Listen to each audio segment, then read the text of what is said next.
بسم اللہ الرحمن الرحیم۔ تاریخ اسلام پر اگر نظر ڈالی جائے تو ایک سے بڑھ کر ایک فاتح نظر آتے ہیں، لیکن ان میں سے بعض ایسے ہیں کہ اگر ان کا ذکر نہ کیا جائے تو تاریخ ادھوری رہ جاتی ہے۔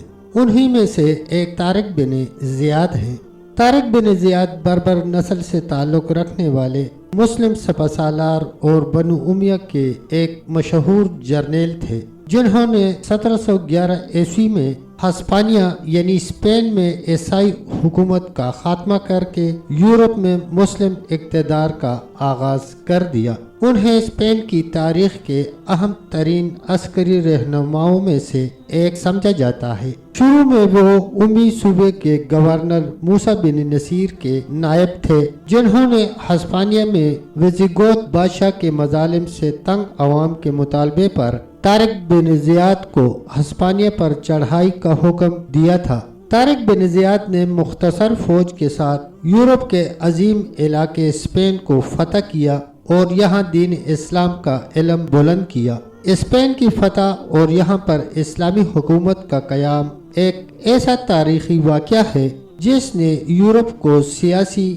معاشی اور ثقافتی پسماندگی سے نکال کر ایک نئی بصیرت عطا کی اور اس پر ناقابل فراموش اثرات مرتب کیے تھے۔ طارق بن زیاد کی تعلیم و تربیت موسیٰ بن نصیر کے زیر نگرانی ہوئی تھی، جو ایک ماہر حرب اور عظیم سپہ سالار تھے۔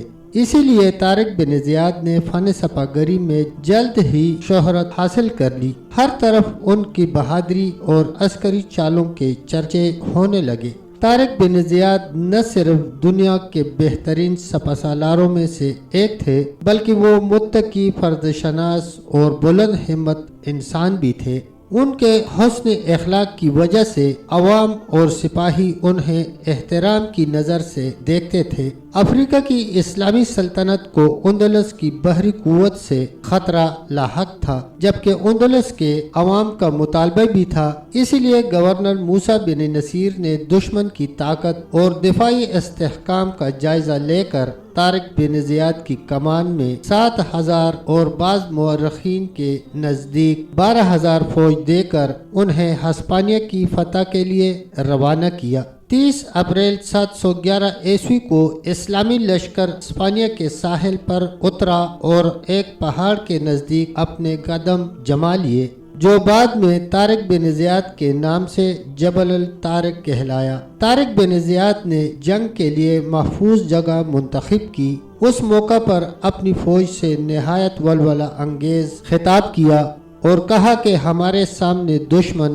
اور بیچوں سمندر ہے۔ جنگ سے قبل انہوں نے تمام بحری جہازوں کو جلا دینے کا حکم دیا تھا، تاکہ دشمن کی کثیر تعداد کے باعث اسلامی لشکر بد دل ہو کر پسپائی کا خیال لائے تو واپسی کا راستہ نہ ہو۔ اسی صورت میں اسلامی فوج کے پاس صرف ایک ہی راستہ باقی تھا کہ یا تو دشمن کو شکست دے اور یا اپنی جان آفرین کے سپرد کر دے۔